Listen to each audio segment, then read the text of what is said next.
जय जय श्री महाकाल। स्वागत है हमारे YouTube चैनल में। तो चैनल को सब्सक्राइब करिए, बगल में बेल आइकॉन है वह भी दबा लीजिए ताकि हमारी कोई भी वीडियो आप उसे देख सकते हैं, समझ सकते हैं।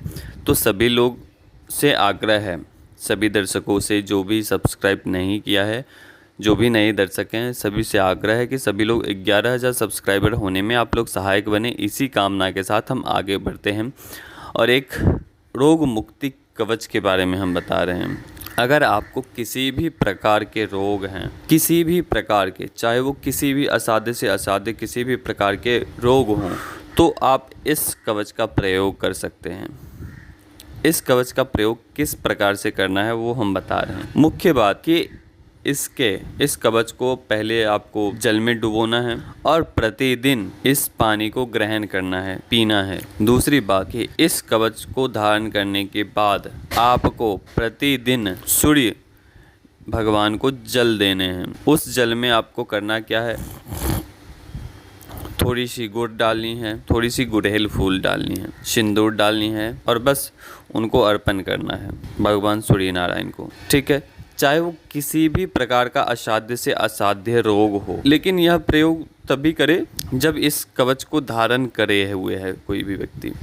ऐसे तो सभी लोग सूर्य नारायण को जल देते हैं, सूर्य भगवान को जल देते हैं, लेकिन इस कवच को धारण करने के बाद से आपके किसी भी प्रकार के रोग हो तो वह रोग समाप्त होने लगते हैं, खत्म होने लगते हैं। यह कवच कब धारण करना चाहिए, जब आप किसी भी प्रकार का दवाई का सेवन करते हो, अधिक दिनों तक करते हो, वह लाभ नहीं दे रहा है, तो इस कवच का प्रयोग कर सकते हैं, इस कवच को धारण कर सकते हैं। आपने तो डॉक्टरों के पास, उनके पास काफ़ी सारे पैसे दे दिए होंगे, लेकिन फिर भी लाभ नहीं हुआ, तो आप इस कवच को धारण कर सकते हैं। क्योंकि जो व्यक्ति परेशान होता है वह व्यक्ति कुछ भी करने के लिए तैयार होता है। ठीक है, तो इस कवच को आप एक बार धारण करो और फिर हमें बताना कि किस प्रकार से आपके स्वास्थ्य में लाभ हुआ, चाहे वो किसी भी प्रकार के स्वास्थ्य में परेशानी हो। ठीक है, चाहे आपके ऊपर तंत्र क्रिया हो, चाहे वो आपके ऊपर खिलाया पिलाया प्रयोग हो, वह इस कवच के माध्यम से निकल जाएंगे। चाहे वो किसी भी प्रकार के रोग हों, तो रोग मुक्ति के लिए यह सबसे शक्तिशाली कवच है।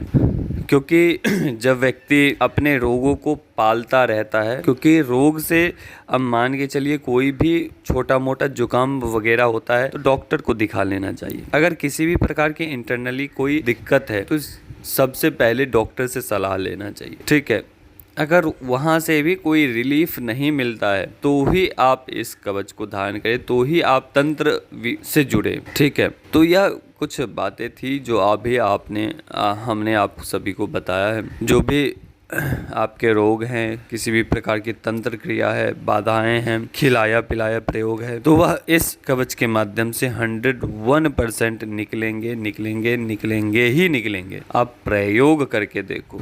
ठीक है, क्योंकि यह खिलाया पिलाया प्रयोग काफ़ी लोग मनमाने ढंग से वह फीस लेते हैं, लेकिन इस कवच के जो प्रभाव है वो अद्वितीय है। क्योंकि इसके जल, यह जहाँ भी रहता है यह कवच, उसके आसपास किसी भी प्रकार की शक्तियों की एक्टिविटी नहीं होती है, बिल्कुल नहीं होती है।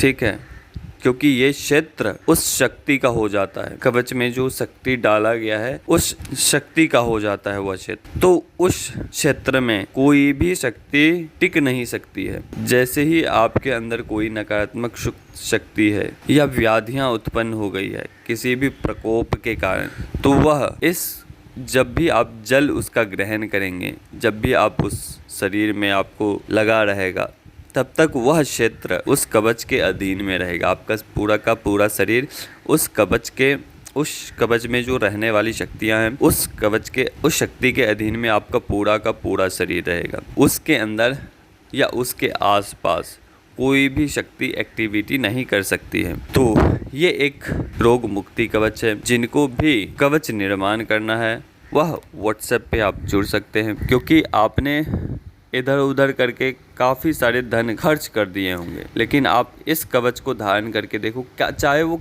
किसी भी प्रकार की व्याधियाँ हो, आप इसका एक बार प्रयोग करके देखो। तो चलिए हम आगे बढ़ते हैं। अभी तक के लिए अनुमति चाहते हैं। जय श्री महाकाल, जय महाकाली, जय भैरव। माँ महाकाली आप सभी के ऊपर कृपा करे, आपकी मनोकामना पूर्ण हो। इसी कामना के साथ आगे बढ़ते हैं। जय श्री महाकाल, जय महाकाली।